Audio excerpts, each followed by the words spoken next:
Porque o ensino, ele é muito importante. Por que nós dedicamos a maior parte, do nosso culto ao ministério da palavra? Porque, como eu tenho dito para a igreja, nós estamos perdidos.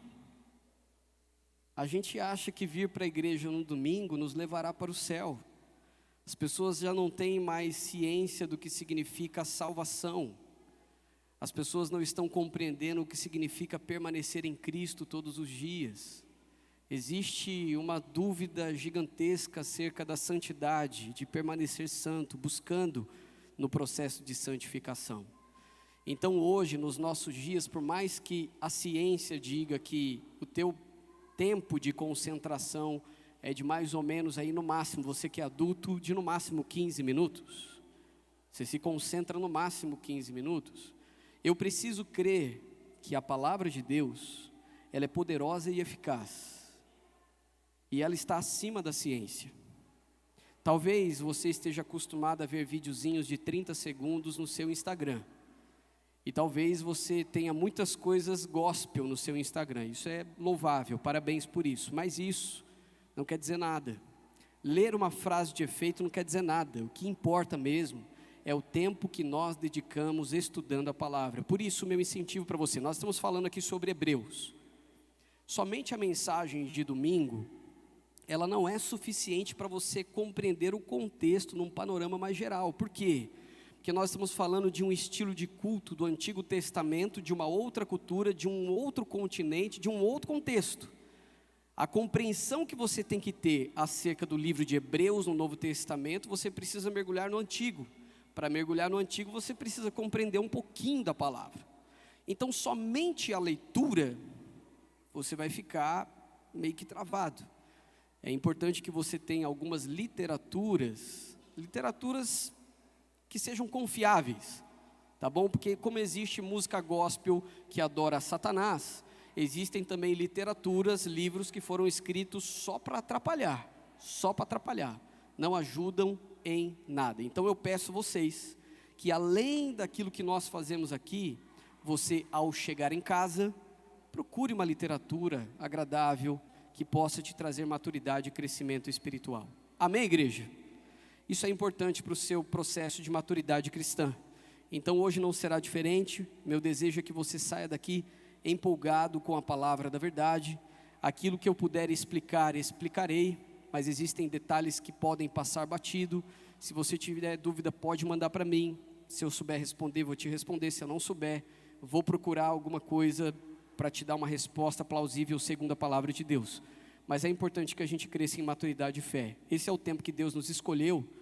E se nós estamos indo mesmo, como eu creio, para o fim dos tempos, o fim do mundo, aquilo que você está vendo que hoje você já considera como aberração, vai piorar.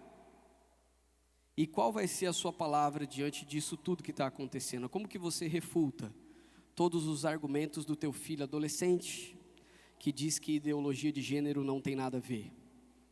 Como que você refuta um colega seu do trabalho, que está na mesma linha de produção que você, e que diz que a seita da qual ele faz parte, das Testemunhas de Jeová, é que verdadeiramente tem a verdade? Como que você refuta isso? Você precisa entender e compreender a palavra. Não para que você seja melhor do que alguém no processo, mas para que você conduza as pessoas no processo de salvação. Não é por orgulho. A intenção é que Cristo seja engrandecido. Amém? Chega de ser crente meia boca. Não dá para ser. A gente aceitou isso na igreja nos últimos 10 anos. E sabe o que aconteceu com o mundo? Aconteceu que a igreja deu a linha, deu o caminho. A partir do momento que a gente começou a aceitar crente meia boca, pela metade, a gente começou a formar engenheiro meia boca, médico meia boca, que não bota nem a mão no paciente quando vai examinar. Tudo que você está vendo no mundo, desses profissionais que são feitos pela metade, sabe de quem é a culpa? Da igreja. Da igreja que não é cristã, que não é verdadeira, que não ensina a excelência, que não ensina a verdade. Ao passo que as melhores épocas que esse mundo já viveu, desde que o cristianismo nasceu há 2000 anos atrás, as melhores épocas foi quando a igreja estava fortalecida. Então nós precisamos resgatar algumas coisas. Eu não vou abrir mão daquilo que é verdadeiro e correto. E peço que você faça a sua parte. Minha intenção é que você cresça em maturidade, abandone o pecado e viva em novidade de vida. Minha intenção é que ao sair daqui por essa porta, você possa dizer e ter a convicção: eu estou salvo em Cristo Jesus. Porque se você não tiver essa convicção, é muito risco que você corre lá fora. A coisa mais importante que existe para nós é a nossa salvação. Amém, irmãos? Amém? Vamos orar. Paizinho, muito obrigado por esta manhã. Nós te convidamos a estar aqui conosco, Pai. Pedimos que o Teu Espírito Santo, mais uma vez, traga as verdades do Teu reino sobre as nossas vidas.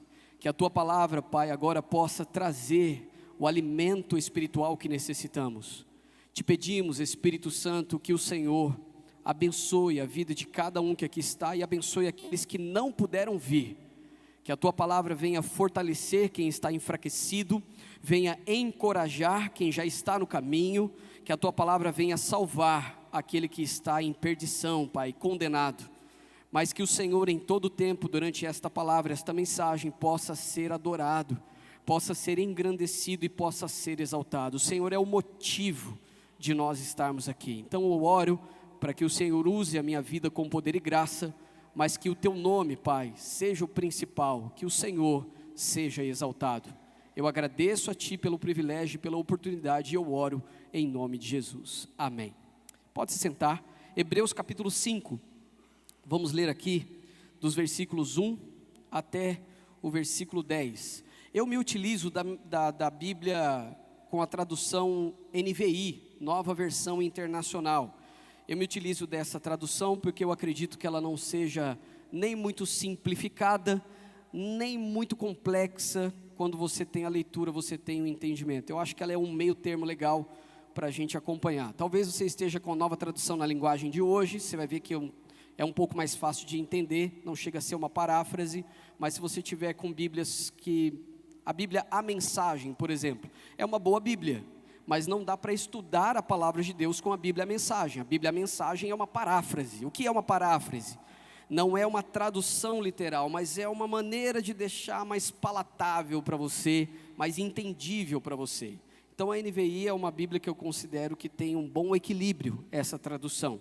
Você deve ter ela no seu celular, se você não tiver ela no papel, deve ter no seu celular, que dá para você acompanhar, né, especificamente o que eu vou ler aqui. Então Hebreus capítulo 5, de 1 a 10, diz assim: todo sumo sacerdote é escolhido dentre os homens e designado para representá-los em questões relacionadas com Deus e apresentar ofertas e sacrifícios pelos pecados. Aqui, esse livro em especial, ele está aqui citando o Antigo Testamento. Esse livro não se sabe quem o escreveu, mas ele está sendo direcionado naturalmente para o povo judeu, para o povo hebreu. Então os direcionamentos descritos nesse livro em relação à doutrina, você vai perceber que tem muitos aspectos do Antigo Testamento. Por quê? Porque ele está pegando o Antigo Testamento, o autor está pegando o Antigo Testamento e está dizendo: então, tudo isso que vocês praticam no culto, isso direciona, isso aponta para Cristo Jesus. Toda vez que você estiver lendo o Antigo Testamento, principalmente aqueles livros difíceis de entender, você pega o livro de Levítico, por exemplo, é tanto detalhe ali, cara, como que entende isso? Tudo aquilo que está descrito aponta para Cristo Jesus. Então o autor do livro de Hebreus, ele está aqui fazendo algumas comparações em relação ao sacerdócio, em relação ao sacrifício, e tudo que ele está fazendo é com a intenção de apontar para Cristo Jesus, porque naquela congregação, né, que está ali, na igreja da qual ele está se dirigindo, o que estava acontecendo? Muitos judeus, muitos hebreus estavam tentados a voltar para o judaísmo e voltar para as antigas práticas. É como, por exemplo, alguém que se converte do catolicismo, que tem todos aqueles dogmas, todas aquelas práticas, vem para, né, o protestantismo, e a igreja evangélica é diferente nos seus dogmas, nas suas práticas, e um belo dia, ele que viveu a vida toda lá, ele decida, não, mas eu quero voltar a fazer algumas coisas que fazia lá. Só que lá não dá mais para voltar. Por quê? Porque ali no catolicismo, a salvação é por obras, não pela graça. Então não existe conversa entre o catolicismo e o cristianismo verdadeiro que está descrito na palavra de Deus. Aqui nesse livro de Hebreus é o que está acontecendo. Alguns judeus, eles estavam muito tentados a voltar para as antigas práticas do judaísmo. Estavam desejosos, por quê? Porque viveram a vida toda lá, estavam sofrendo pressão de todos os lados. A intenção dos mestres da lei e também de alguns infiltrados era destruir de dentro para fora. Então se infiltraram na igreja e estavam tentando contaminar alguns que haviam se convertido, com a intenção de que eles voltassem para o judaísmo. Então esse é o contexto dessa carta maravilhosa que foi escrita, desse livro, né, de Hebreus. Então o autor aqui, ele tem um público específico, mas que cabe, né, perfeitamente também para aquilo que nós estamos vendo aqui. Versículo 2, ele é capaz de se compadecer dos que não têm conhecimento e se desviam, visto que ele próprio está sujeito à fraqueza. Por isso, ele precisa oferecer sacrifícios por seus próprios pecados, bem como pelos pecados do povo. Ninguém toma esta honra para si mesmo, mas deve ser chamado por Deus, como de fato foi Arão. Arão foi o primeiro que foi chamado por Deus. Aí a gente vai correr daqui a pouco lá para Levítico, para eu mostrar isso para você também. Ele foi escolhido por Deus, e Deus o escolhe e diz: Moisés, escolha Arão e os seus filhos, Nadab e Abiú, para serem meus sacerdotes. Então Arão vem como sumo sacerdote, Nadab e Abiú como sacerdotes, filhos de Arão. Versículo 5, da mesma forma Cristo não tomou para si a glória de se tornar sumo sacerdote, mas Deus lhe diz: tu és o meu filho, eu hoje te gerei. E diz no outro lugar: tu és sacerdote para sempre, segundo a ordem de Melquisedeque. Detalhe importante aqui também, nessa passagem, no versículo 6. Todos que trabalhavam no templo, e aí inclui aqui toda a classe sacerdotal, era da tribo de Levi. Dentre as 12 tribos de Israel, havia a tribo de Levi. A tribo de Levi não trabalhava fora, trabalhava dentro do templo, em todas as operações que envolviam o culto a Deus, o sacrifício a Deus, tudo que envolvia o templo, porque toda a nação de Israel girava em torno do templo. Então uma tribo foi escolhida especificamente para trabalhar dentro do templo. Então Arão, ele vem da descendência levítica, da tribo de Levi, ok? Aqui nós estamos lendo no texto que Jesus, ele vem da ordem de Melquisedeque. Nós sabemos também, você já deve até ter cantado sobre isso, que ele é o leão da tribo de Judá. Lembra-se disso? Então Jesus não é da tribo de Levi, Jesus é da tribo de Judá. E ele é ele vem na descendência de um sacerdócio da ordem de Melquisedeque. Então, escolhido por Deus, mas de um outro contexto, que daqui a pouco eu vou explicar mais detalhadamente para você. Versículo 7, durante os seus dias de vida na terra, Jesus ofereceu orações e súplicas em alta voz e com lágrimas, àquele que o podia salvar da morte, sendo ouvido por causa da sua reverente submissão. Embora sendo filho, ele aprendeu a obedecer por meio daquilo que sofreu, e uma vez aperfeiçoado, tornou-se a fonte da salvação eterna para todos os que lhe obedecem, sendo designado por Deus sumo sacerdote, segundo a ordem de Melquisedeque. Vamos falar hoje sobre as excelências do sacerdócio de Cristo. Da onde veio essa questão de Cristo ser tanto o sumo sacerdote quanto o sacrifício? Da onde vêm essas questões tão importantes para o povo judeu? Por quê? Porque para o povo judeu, toda essa questão de linhagem, por exemplo, é de extrema importância. Se você perguntar para mim assim, da onde você vem? Da onde vem a sua família? Eu sou meio que um brasileiro raiz, né? Eu sei que da parte de pai tem alguma coisa de Portugal. Espanha, Itália, alguma coisa, pai? Portugal, ok. Da parte de mãe, o Senhor sabe de todas as coisas, né? E aí quando se faz esse tipo de pergunta, de tipo, de onde você veio? Rapaz, eu vim de Chiquinho e Gessi, tá bom, até aí tá bom. Agora para o judeu é diferente. Quando você lê Mateus, que você vê toda a genealogia no capítulo 1, é que para o judeu simplesmente ser Jesus, o Filho de Deus, não era interessante. Para o judeu esse é Jesus, tá? De onde ele veio?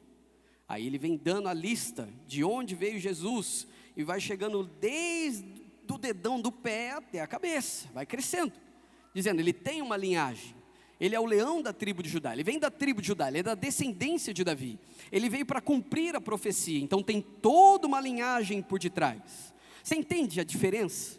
O nosso contexto ocidental, de Brasil e de tudo, né, às vezes limita demais a nossa mente. Então quando você lê um livro como esse, sobre a questão do sacerdócio, lembre-se que o livro de Hebreus está sendo escrito para os judeus. Então esse tema aqui, para eles, era de extrema importância. Extrema importância.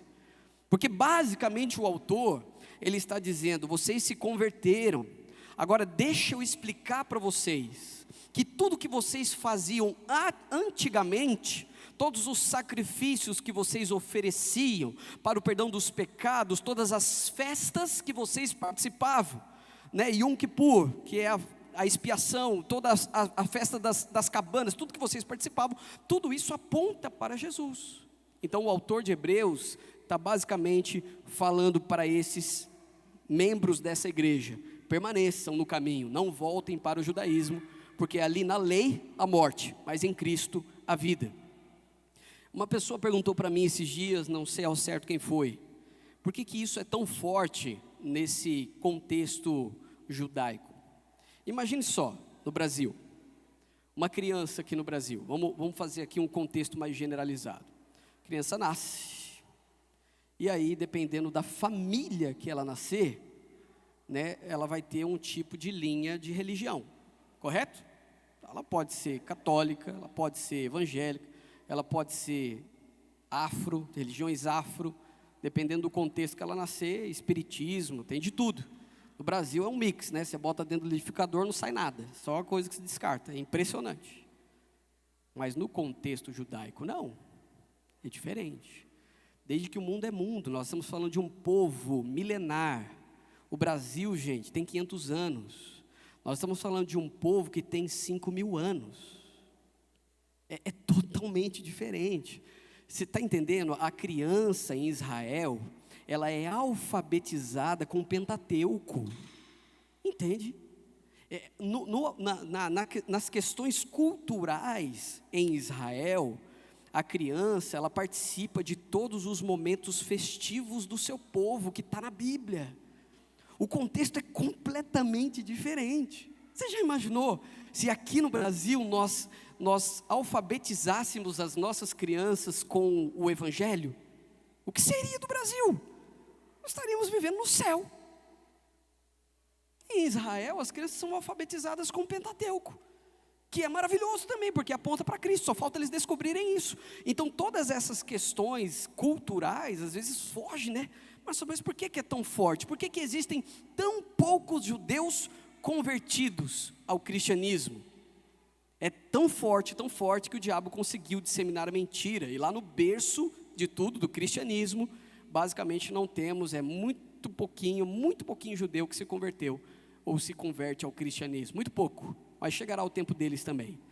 Então, existem contextos os quais, se a gente simplesmente pegar a cabeça de Brasil, você pega a cabeça do que você está vivendo aqui, e traz para esse contexto simplesmente que você está vivendo, ao invés de você buscar e mergulhar lá, você decide mergulhar aqui no seu contexto, você não vai conseguir entender. É por isso que é insanidade, por exemplo, igrejas que são igrejas judaizantes, não tem nexo nenhum. O livro de Hebreus, se o pastor de uma igreja judaizante lesse o livro de Hebreus, eu acho que ele se converteria, porque não deve ser convertido. Igreja que tem arca da aliança lá atrás, igreja que o pastor está com aquele pano aqui, aquele Quepá, ele é o poderoso. Para que isso? Não há necessidade. Aqui o autor de Hebreus está lutando e batalhando para que eles não voltassem para essas práticas. E no Brasil, o que a gente mais vê dessas igrejas apostólicas é isso.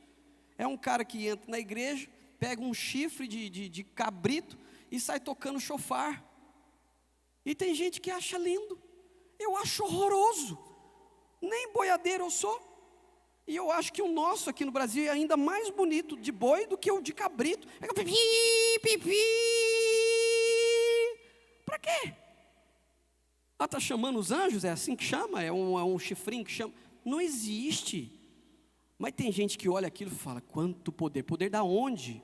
É o poder do cabrito que vai invadir a igreja? Do bode, que seja lá o que for? Você entende, meu irmão? Porque isso não é o mais importante. O mais importante é a palavra de Deus. Então se vê um show pirotécnico e pouca palavra. Por quê? Porque o homem se liga muito nas práticas, entende? Nos ritos. Se eu botar um culto de libertação e começar a ter um monte de endemoniado aqui, você vem, só que você não vem para ser liberto, você vem para assistir show do capiroto, que chama a atenção. É um negócio legal. Vamos lá ver capeta. Quer ver capeta? Rapaz, vai no jogo do Palmeiras contra o Corinthians. Ai, Madi, você é demais. Vamos lá, gente. As excelências do sacerdócio. O sacerdócio levítico era uma preparação para o sacerdócio de Cristo. O sacerdócio de Cristo, segundo a ordem de Melquisedeque, é a consumação do sacerdócio levítico. Aquele era temporário e transitório, este é permanente e eterno. Aquele sacerdócio levítico era sombra, esta é a realidade. Então, algumas verdades acerca do sacerdócio de Cristo, que você precisa saber e precisa alimentar isso no seu dia a dia. Primeiro, Cristo como sumo sacerdote foi constituído por quem? Por Deus Pai. Então havia uma constituição. No sacerdócio levítico, Deus instituiu que Arão e os seus descendentes é que fariam as coisas no templo ali, o sacerdócio acontecer, que ofereceriam o sacrifício e que entrariam no Santo dos Santos, no Santíssimo Lugar. Então o sumo sacerdote e o sacerdócio viria da linhagem de Arão, do homem. Deus escolheu.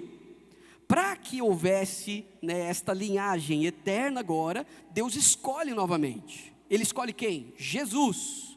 Jesus vem do sacerdócio da ordem de Melquisedeque, Gênesis capítulo 14. Lembra-se da história? De quando Abrão se separa do seu sobrinho Ló? Que eles crescem demais, prosperam demais, já não conseguem mais conviver juntos. Abraão dá oportunidade para Ló, escolhe o lugar que você quer ir. Então ele escolhe o lugar e vai.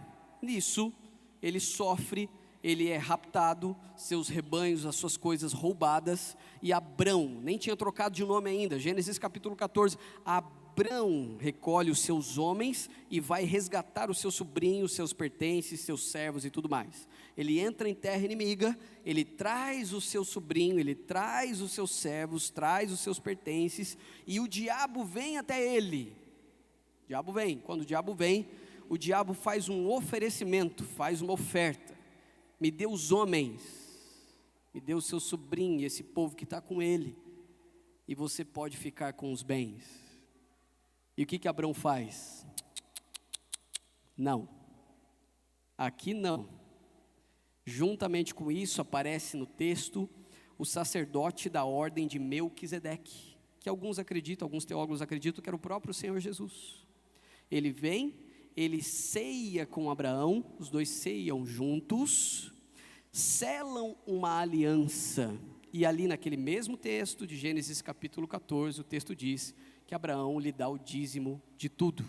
Então, é antes da lei já havia essa aparição de Melquisedeque. Então Cristo, como sumo sacerdote, foi constituído por Deus Pai.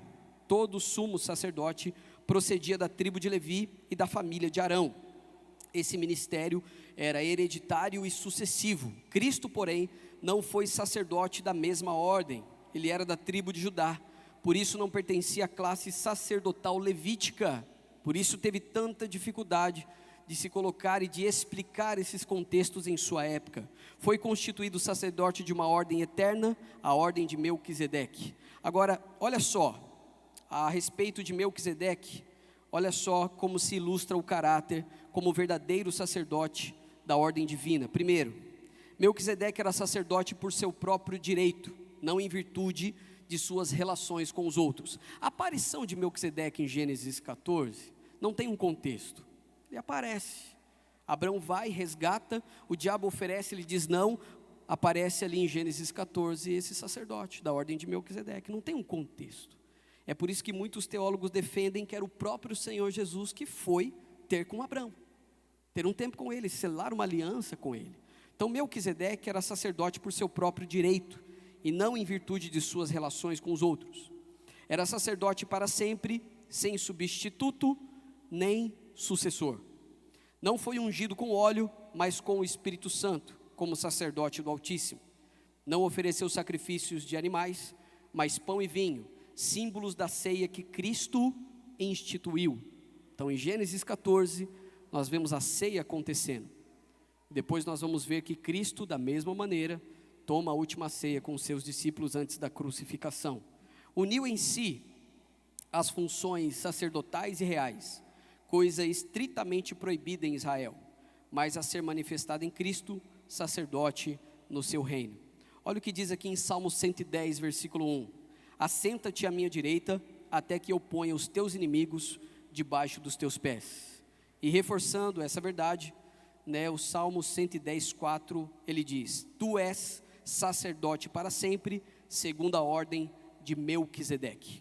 Zacarias também, capítulo 6, versículo 13 diz: ele mesmo edificará o templo do Senhor e será revestido de glória, assentar-se-á no seu trono e dominará, e será sacerdote no seu trono, e reinará perfeita união entre ambos os ofícios de sacerdócio, trabalhar no templo, e o ofício de rei, reinar sobre a terra. Jesus pega essas duas atribuições para ele. Ele é o único que pode fazer isso, sacerdote e rei. Amém? Cumprindo essa profecia, quando Jesus nasceu em Belém, os magos do Oriente o chamaram de rei dos judeus. Por isso, já logo desde o comecinho, ainda nos seus primeiros dias de vida, Jesus sofre severa perseguição, porque Herodes queria matá-lo.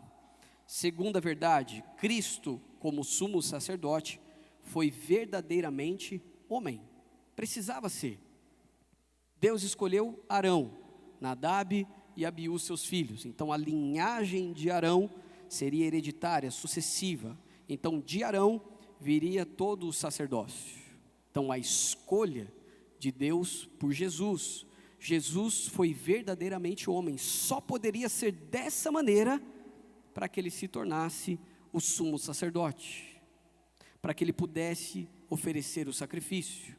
O sumo sacerdote representava o povo diante de Deus, por isso precisava ser homem. Jesus se fez carne, ele foi verdadeiramente homem, sem deixar de ser verdadeiramente Deus. O que o sumo sacerdote fazia? Talvez você esteja perguntando. É muito assunto, gente, por isso que 1 hora é pouco. Imagine que aqui tem um véu, o véu do templo. Lembra que o véu do templo se rasgou? Lembra-se disso? E se rasgou como? De alto a baixo. Você pegar eu estou falando de um véu, quando você pensa em véu, você está pensando o quê? No véu da noiva, né? Você rasga com os dedos assim, né? Aqui o véu do templo pesava toneladas. Era um véu, era um pano grosso. É impossível de ser rasgado. E a Bíblia diz que o véu se rasgou de alto a baixo. Ou seja, não foi um homem que pegou aqui embaixo, rasgou e saiu puxando. Foi o próprio Deus que zerou essa conta. Então no templo existia esse véu, que aqui para dentro ficava a Arca da Aliança, o propiciatório. Aqui em cima da Arca da Aliança, uma vez por ano, o sumo sacerdote, ele entrava neste lugar e ele oferecia o sangue, ele jogava, aspergia o sangue em cima da arca da aliança para o perdão dos pecados da nação. É o famoso Yom Kippur.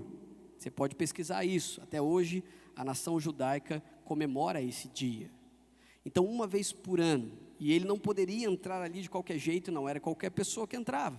Seus próprios filhos morreram, porque eles desobedeceram uma ordem divina em relação ao santíssimo lugar. Nadab e Abiú morreram. Então Arão entrava ali uma vez por ano e ele oferecia, ele aspergia esse sangue em cima da arca da aliança. Expiação, pagamento de dívida. Então o povo recebia isso.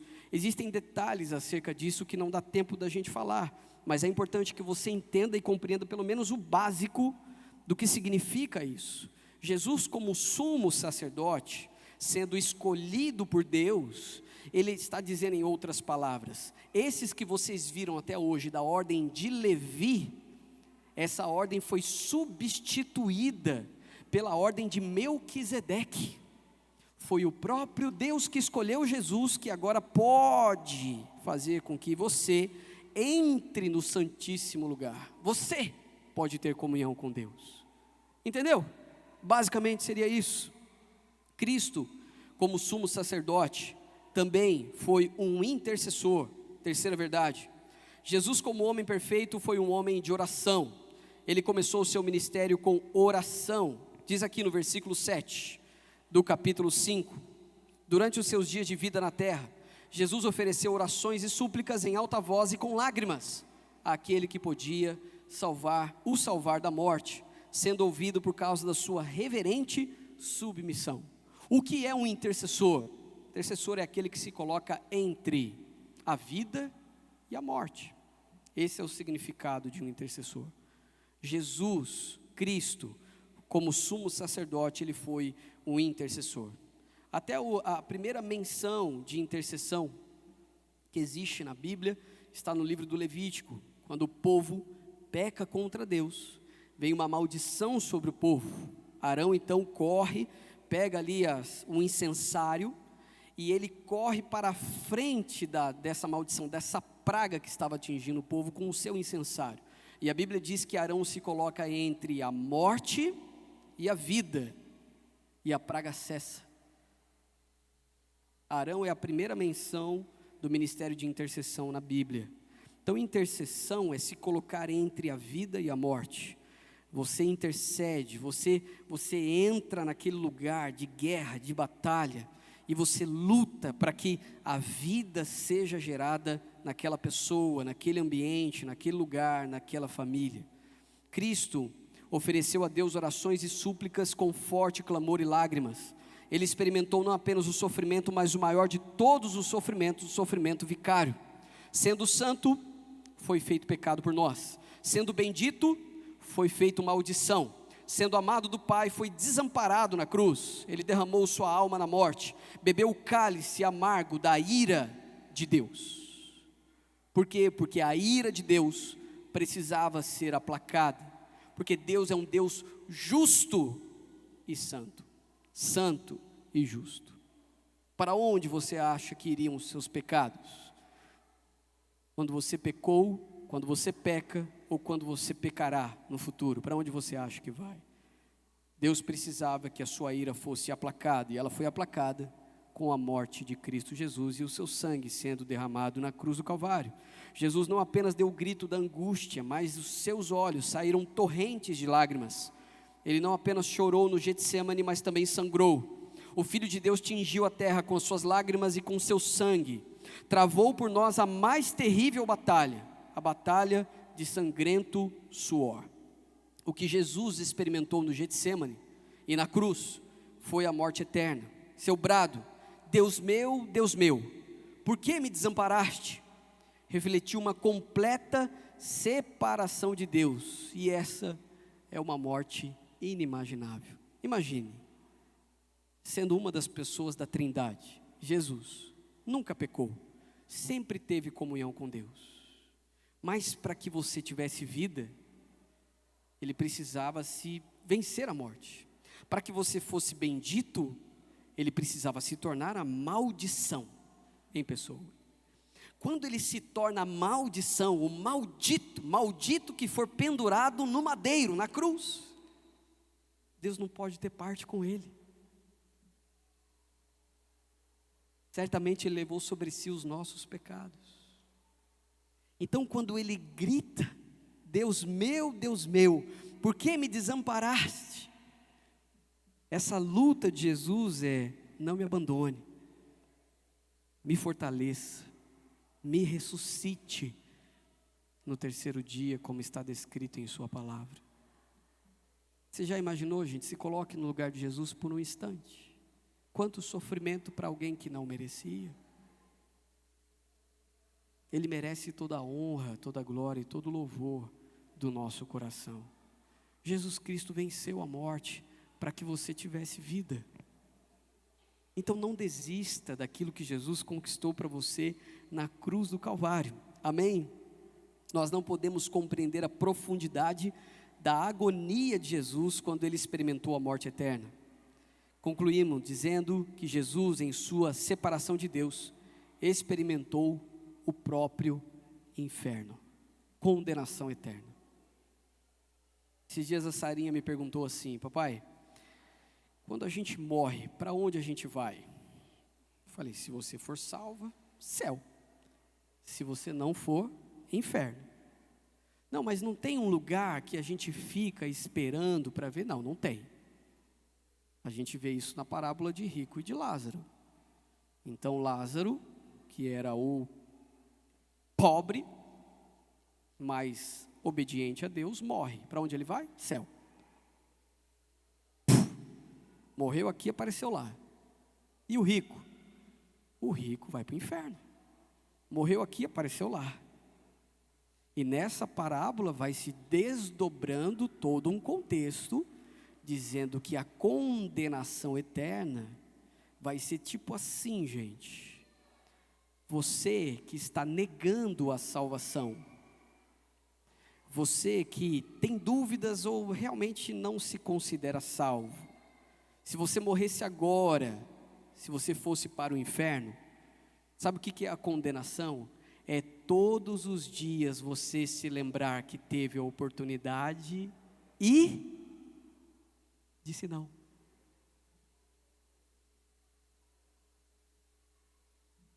Imagine jogar na loteria, e aí, o último númerozinho da loteria, você está entre dois números, e você erra, porque você escolhe o número errado.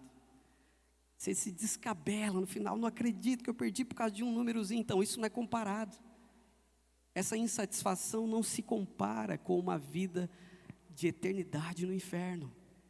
Você imaginou todos os dias o tormento que vai ser, sem dormir, sem descansar, o tempo todo lembrando: eu poderia estar em outro lugar, mas eu estou aqui, sofrendo eternamente. Sabe qual é uma das estratégias de Satanás? Aliviar o inferno, é deixar o inferno habitável, é colocar um tipo de teologia onde fica um pouquinho mais leve. Toda essa questão de inferno me dá arrepios, não gosto de falar. Mas tem que falar. Só fala quem tem coragem, só fala quem sabe que não está indo para lá. Quem tem dúvida não fala sobre o inferno. Se você tem medo do inferno, se você tem medo da morte, meu irmão, você tem um problema sério. Se você tem dificuldade com perseguição, você tem um problema sério. Você tem que contar com todas as possibilidades mais terríveis que podem acontecer com você e comigo, com os meus filhos. Tem que pensar sobre, tem que conversar sobre. Olha o mundo que a gente está vivendo. Da noite para o dia podem fazer uma lei onde acabou para nós. Fecha a porta aí, ó. Se reúne escondido, porque acabou. Se pegar, vai preso. Se pegar, vai sofrer.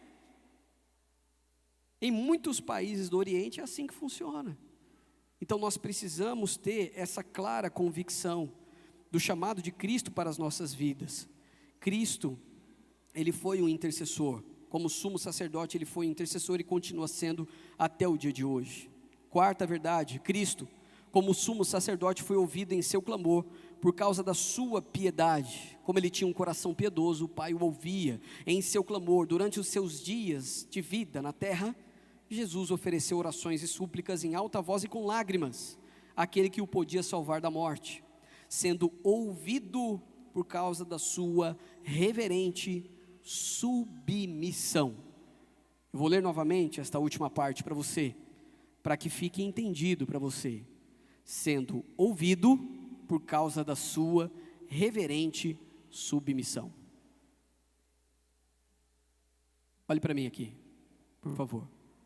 Da onde nós tiramos que Deus, Ele faz todas as nossas vontades, se a gente não consegue muitas vezes nem obedecê-lo, no que diz respeito a ensinar a palavra de Deus aos nossos filhos? Você passou uma vida inteira com teu filho, na igreja, você aprendeu desde cedo, você nunca abriu a Bíblia para ele, agora, ele está lá na biqueira, você não sabe onde ele passou o fim de semana,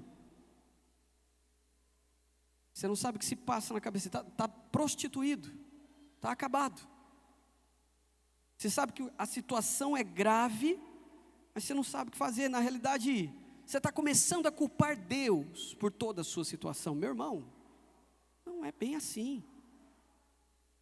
Deus pode ouvir a sua oração? Pode, Ele é Deus, Ele sabe o que faz, eu não mando nele. Mas ao mesmo tempo, as consequências que você tem colhido da sua irreverência durante todos esses anos, é fruto de insubmissão. Entende a responsabilidade? Então Jesus foi ouvido? Foi, porque era piedoso e porque a palavra declara que ele estava em reverente submissão a Deus, debaixo da missão de Deus. O que o meu Pai tem para mim, irei realizar. Quando foi a última vez que você disse isso a Deus? Ou viveu dessa forma? O que Deus tem para mim, irei realizar. O que o Senhor separou para mim é o que eu vou fazer para o resto da minha vida. Mais importante do que a sua vida profissional é a sua vida com Deus. A sua profissão é um meio para se alcançar um fim. Esses dias eu conversando com o Josué. Josué é um menino cheio de energia, sabe? Mas é um menino assim que tem uma cabecinha legal. Apesar de muito novinho, 6 anos de idade. Estava conversando com ele e perguntei para ele: filho, o que você está pensando assim de profissão para quando você crescer? Aí ele parou, pensou. Eu não sei, pai, qualquer coisa está bom. Eu falei: é isso aí, filho, é isso mesmo, qualquer coisa está bom.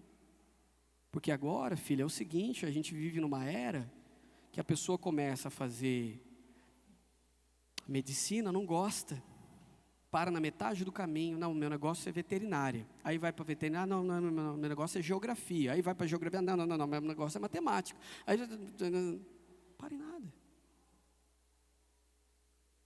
Ou seja, não entendeu o que significa estar submisso à vontade do Pai. Na realidade, todos nós, antes de assumirmos uma profissão, deveríamos perguntar assim: Deus, eu estou inclinado a aceitar essa oferta de emprego, que vai ser a minha profissão, mas isso vai te honrar? Eu vou conseguir fazer isso para o resto da minha vida, de maneira que eu consiga te honrar? Porque daí você encontra propósito para o que você está fazendo. Se não, meu amigo, não tem nada a ver. Vai começar 30 faculdades, vai parar com as 30, que não tem propósito. E eu falo para as minhas crianças: mais importante do que a profissão que você vai ter, é o Cristo que precisa ser formado no seu coração. E você pode até discordar de mim: mas a pessoa tem que se sentir bem. A Valéria diz que eu não tenho sentimentos, eu sou meio que uma máquina. Eu falo: não, até tenho sentimentos, nossa, tenho bastante, mas eu escolho, eu tenho uma missão. Eu saio de férias e eu continuo fazendo devocional porque eu sou workaholic? Não, porque eu tenho uma missão. Eu estou de férias, eu vou deixar de ler a Bíblia? Não, eu vou ler a Bíblia, então eu vou ler a Bíblia às 6 da manhã. Não preciso ler às 10 da manhã, posso continuar lendo às 6, por que não? Então são coisas assim, entende? Básico da vida. Eu não estou incluindo Deus na minha vida, eu estou tentando de todas as maneiras me incluir naquilo que é a vida de Deus em mim. É o contrário.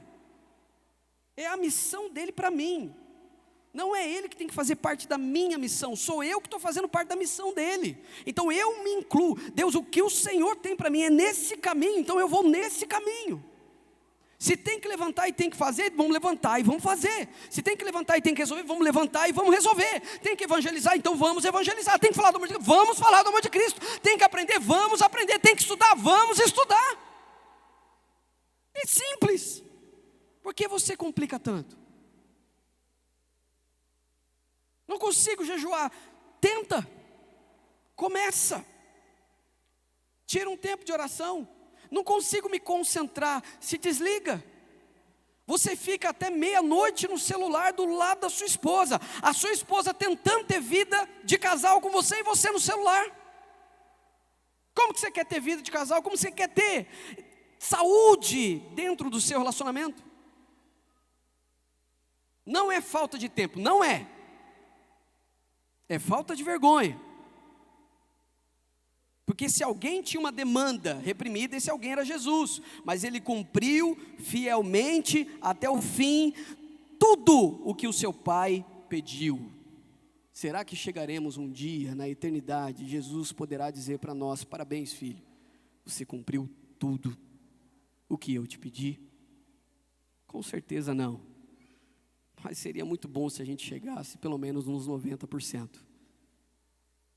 Ele foi perfeito, nós não somos, mas nós podemos buscar a perfeição. Amém, meus irmãos? Quinta verdade, Cristo como sumo sacerdote aprendeu pelas coisas que sofreu. Diz o versículo 8, embora sendo filho, ele aprendeu a obedecer por meio daquilo que sofreu. Ele não aprendeu somente pelo sofrimento, porque ele sabia de todas as coisas. O seu ato de obediência não estava vinculado ao sofrimento, mas o sofrimento também lhe ensinou, porque ele era 100% homem. Cristo, mesmo sendo filho, aprendeu pelas coisas que sofreu. Esse aprendizado não está relacionado à sua divindade, pois como Deus ele conhece tudo e sabe tudo, e nele habitam todos os tesouros da sabedoria. Mas como homem, ele cresceu em sabedoria, estatura e graça diante de Deus e dos homens. Amém? Lucas capítulo 2, versículo 52. Então o crescer em estatura, graça diante de Deus e dos homens e sabedoria, sugere que Jesus como homem também aprendeu. E sugere também que Jesus aprendeu com o sofrimento. E existe coisa melhor do que o sofrimento para nós aprendermos? Logicamente que não, porque num tempo de bonança e de grande alegria, você não se lembra que Deus existe, mas vai num velório, você começa a pensar acerca da vida, você começa a pensar acerca da eternidade, para onde eu vou? A partir daqui, para onde eu irei? É por isso que em Provérbios Salomão também diz que existe maior sensação ou maior ciência da vida num velório do que numa festa. As pessoas param para pensar quando vê um defunto na sua frente, um presunto. Isso é normal, é bíblico, e tem que pensar mesmo, e tem que responder mesmo, porque são as perguntas que movem você para fazer alguma coisa, não as respostas. Quem inventou a luz, a lâmpada, essa iluminação, pensou: por que nós temos que viver no escuro? Em resposta a essa pergunta, ele criou isso aqui. Quem inventou o telefone? Nossa, mas por que nós não conseguimos nos comunicar com a pessoa que está lá do outro lado do mundo? Ele inventa o telefone. Pessoa que inventou o avião. Nossa, mas por que demora tanto a atravessar esse continente de navio? Ele inventa o avião. É tudo uma resposta a algumas perguntas. Agora, a pergunta que você tem que fazer sobre você mesmo, sobre a sua salvação, sobre a sua família, sobre os seus filhos, você tem que perguntar, porque isso vai te mover. Se você perguntar hoje, e sendo sincero na resposta: como está a vida espiritual dos meus filhos? Aí você vai fazer a leitura, você vai perceber onde cada um está, porque é seu filho. E se você for sincero, talvez você perceba que tem um ali que não deu, está ruim, precisa de resgate. O que você fará? Dependência total de Deus. Você começa a se dedicar, você começa a se entregar, você vai procurar caminhos onde você consiga alcançar o coração dele, você vai seguir o exemplo de Jesus como intercessor, você virá com o incensário, vai se colocar entre a morte e a vida, e você vai dizer: Deus, por favor, zele pelos meus, eu estou pedindo, zele pelos meus, zele pelos meus filhos, não os deixe morrer sem o Senhor. Esse é o papel do intercessor. Esse foi o papel de Jesus. Jesus se coloca entre a morte e a vida, e Jesus está dizendo: Pai, por favor, acaba aqui. Ele venceu a morte para que você tivesse vida. Ele se tornou uma maldição para que você seja uma bênção. Amém, igreja? Então Cristo, como sumo sacerdote, aprendeu coisas, pelas coisas que sofreu. Diz em Romanos 5,19, porque como pela desobediência de um só homem, muitos se tornaram pecadores. Adão, primeiro Adão, assim também, por meio da obediência de um só, o segundo Adão, Jesus, muitos se tornarão justos. Amém? Sexta verdade, Cristo, como sumo sacerdote, tornou-se autor da salvação. Diz o versículo 9 para nós aqui: e uma vez aperfeiçoado, tornou-se a fonte da salvação eterna para todos os que lhe obedecem. Todos os que lhe obedecem. Vamos conversar sobre isso, meu irmão. Obediência. Quem tem filho aqui, levanta a mão. É uma maravilha, né? Quando você tem criança, assim a criança te obedece, não é? Você se lembra das promessas de Natal que você recebeu? Que a maioria não se cumpriu. Se você obedecer, o papai, a mamãe vai te dar tal coisa. Às vezes até tinha boa vontade, mas não tinha dinheiro, aí não adiantava, né? Aí no final do ano ia na mesbla. Quem lembra da mesbla aqui? Levante sua mão. Velho, tudo velho. Eu não lembro da mesbla, eu só citei aqui porque me disseram no início. Você se lembra da mesbla? Então, aí fazia uma promessa para aqueles que obedecessem, não é? Aquele que era obediente era mais agradável quando era criança, era mais querido e assim por diante. A obediência estava sempre atrelado à bênção. Seja bênção verbal, seja uma bênção material, estava atrelado à obediência. Dentro do trabalho, a mesma coisa. Mesma coisa. Desobedeça numa linha de produção. Você fica sem um braço, sem uma perna, sem uma cabeça. Se você não obedecer às regras que estão lá, você se dá muito mal. É assim, para tudo que você vai usar. Estava na roça aí esses dias todos, né, que saí de férias. Aí, lá nós temos um tratorzinho pequenininho, 1970. Né, dirigi ele para cima e para baixo. Ele tem duas velocidades. A velocidade de tartaruguinha, que ele fica mais potente, mais forte, e a velocidade do coelhinho, que ele vai mais rápido. Só que dependendo de onde você estiver, aquilo vira um coelho literalmente de tanto que ele pula. Então você vai muito rápido numa estrada de terra. Rapaz, o perigo dele te jogar para fora é grande. A hora que eu acelerei lá, né, eu segurei lá, e o acelerador é bem debaixo do volante, né, então você desacelera aqui, é bem antigo. Mas se não respeitar as regras, você sofre, é terrível. O Josué mesmo, toda hora tem que ficar, filho não faz isso, filho não faz aquilo, filho cuidado aqui, vai pegar, cuidado, por quê? Porque são regras. Se você obedece, é abençoado. Se você desobedece, você não será. Agora, está descrito aqui na palavra, para mim e para você, versículo 9, grife isso na sua Bíblia. E uma vez aperfeiçoado, Jesus aperfeiçoado, tornou-se a fonte da salvação eterna. Sim, Ele é fonte, Ele é a salvação. Cristo se tornou morte para que você fosse salvo, para todos aqueles que lhe obedecem. Então, a obediência está atrelada à salvação. Não há salvação sem obediência. Obediência que? Aos decretos e mandamentos do Senhor para mim e para você. É simples. Por que a gente fica arrumando chifre na cabeça de cavalo? Meu irmão, se você vive literalmente com a sua cabeça no pecado, você conscientemente vive pecando e desobedecendo a Deus, por que você pensa que vai para o céu? Não vai. Alguém tem que te falar isso. Você vive se prostituindo, rapaz. E você faz isso conscientemente. Está aqui, ó. Jesus obedeceu. Ele é a fonte da salvação para todos aqueles que lhe obedecem. Então tem um jeito de se entrar no céu. Não é de qualquer jeito. O céu não é para todos. Não é. É para quem?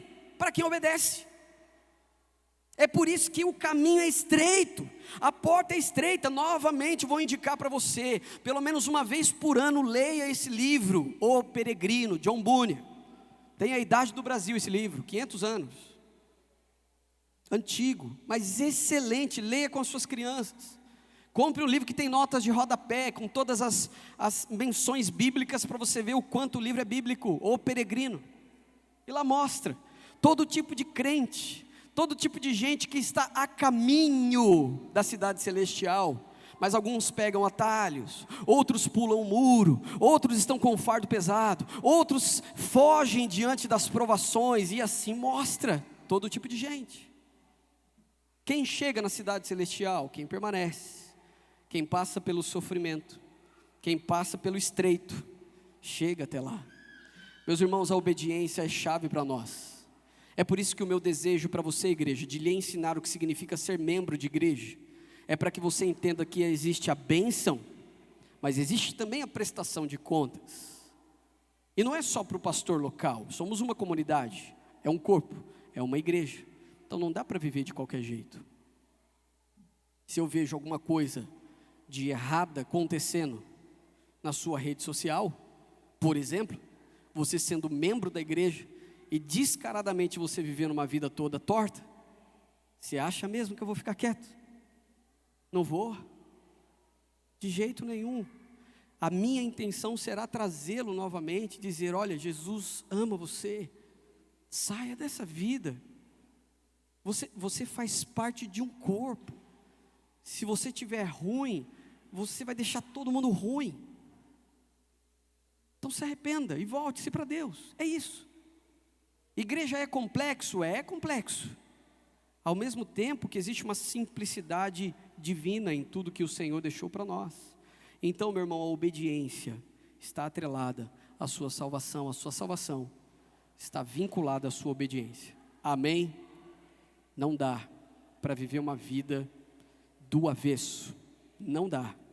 Atente-se ao seu casamento, atente-se à criação dos seus filhos, atente-se ao seu trabalho, aos seus negócios, atente-se à sua vida, pessoal, quando ninguém está te vendo. Eu não faço mal para ninguém, mas entra dentro do banheiro, vira o Satanás, com o celular na mão. Assiste o que não devia assistir, cobiça o que não deveria cobiçar, e isso você já está arrastando, há muito tempo. E por mais que eu chame a sua atenção aqui, chega na segunda, chega na terça, você está caindo de novo. Eu não consigo parar. Por que que eu não consigo parar? Você já se converteu? Ou você se convenceu? Porque uma coisa é fácil. Eu posso pregar uma mensagem aqui, eu vou convencer todo mundo de que Jesus é bom. Eu nem preciso me esforçar para isso. Preciso? Nós moramos num país onde algumas cabecinhas, algumas ideologias, quando falam mal de Jesus, o país pega mal. Não, Jesus é bom. Isso é fácil, no Brasil é fácil. Consigo convencer você rapidinho, porque a gente cresce nesse contexto de que Jesus é bom.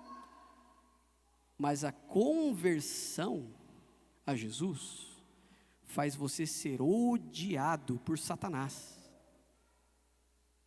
Você abandona o pecado. Sabe o que é abandonar? Uma prática que te levaria para o inferno. Abandona, não faz mais. Como assim? Satanás olha para a situação e diz: como assim? Eu algemei até hoje, ele largou tudo. Vou dar um jeito de pegar de novo. Quem abandona o pecado causa espanto no inferno. Se você não abandonou o pecado, você não causou espanto no inferno não, amigo. Está lá todo mundo festejando. Nem liga mais para você. O diabo nem precisa te tentar mais. Você está na mesma prática de sempre. Se converta. E como você se converte? Se arrependendo dos seus pecados e com sinceridade de coração, voltando para o Senhor. Leia a Bíblia, leia os Evangelhos. Você não precisa de um apelo meu não. De apelo você já está cheio. Você já viveu numa igreja que fazia apelo todo domingo. Você no início levantava a mão todo domingo. Então tá bom já de levantar a mão. Agora você abre o teu coração. Quem sabe assim o Senhor realmente traga para você juízo. E sétimo e último, Cristo como sumo sacerdote foi nomeado por Deus segundo a ordem de Melquisedeque. Melquisedeque é mencionado em apenas 2 passagens do Antigo Testamento. São elas Gênesis 14 e Salmos 110.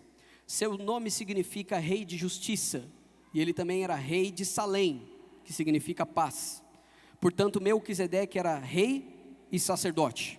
Somente em Jesus e em Melquisedeque, uma figura anterior à lei, é que esses 2 cargos são unidos em uma só pessoa. Estamos falando que a monarquia e o sacerdócio estão em Cristo Jesus. Ele era o único, assim como Melquisedeque, que tinha essa atribuição. Jesus Cristo é rei e sumo sacerdote.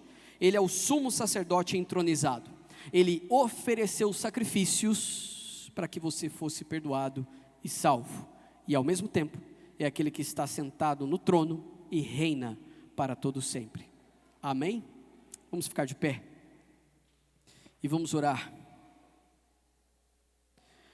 O sacerdócio de Cristo Jesus é para sempre e nunca poderá ficar melhor do que já é. Sendo perfeito, nunca chega a ponto de ceder lugar melhor a um melhor. Por ser da ordem de Melquisedeque, não tem sucessão como tinha a ordem de Arão. Jesus veio para ficar. Jesus está neste lugar.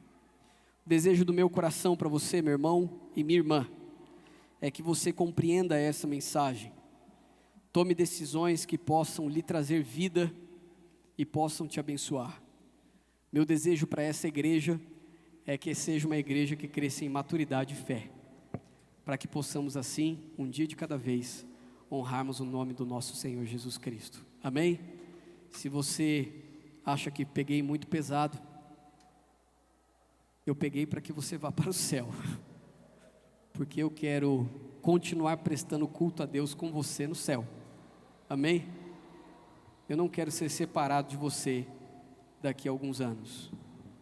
Eu quero estar junto com você, cultuando a esse Deus maravilhoso, do seu lado, como nós estamos aqui nesta manhã, dizendo que Ele é bom, que Ele é grande, que Ele é bondoso, que Ele é maravilhoso. E que assim seja conosco, amém? E eu espero que você também ore pela sua família, seus filhos, para que da mesma maneira que você está aqui, eles possam estar também. E juntos, um dia, estaremos junto ao Rei dos Reis, Senhor dos Senhores, o sumo sacerdote, Rei, aquele que é da ordem de Melquisedeque e que nunca deixará o seu trono de glória. Obrigado, Jesus, por esta manhã e pela sua palavra. Recebemos tudo o que o Senhor tem para nós, Pai. Oramos para que a nossa obediência seja total e completa. Oramos, meu Pai, para que o Senhor, ó Pai, confirme em nosso coração a salvação. E se porventura, meu Pai, existe ainda irmãos e irmãs que têm dúvida acerca disso, traga da direção do Teu Espírito, meu Pai, nesta manhã, esses corações, para que sejam dirigidos pela Sua palavra, para que verdadeiramente tenham o seu coração, a sua vida convertida a Ti, para que haja uma mudança, uma transformação, uma real transformação nessas vidas. Te louvamos pelo privilégio, te agradecemos pela oportunidade, te bendizemos porque só Tu és Deus, e nós oramos em nome de Jesus, amém, amém. Deus abençoe. Que o amor de Deus o Pai, a graça do nosso Senhor e Salvador Jesus Cristo e a comunhão com o Espírito Santo esteja comigo e com você durante toda esta semana, em nome do Senhor Jesus. Vá em paz. Oh, que tremenda graça! Oh, que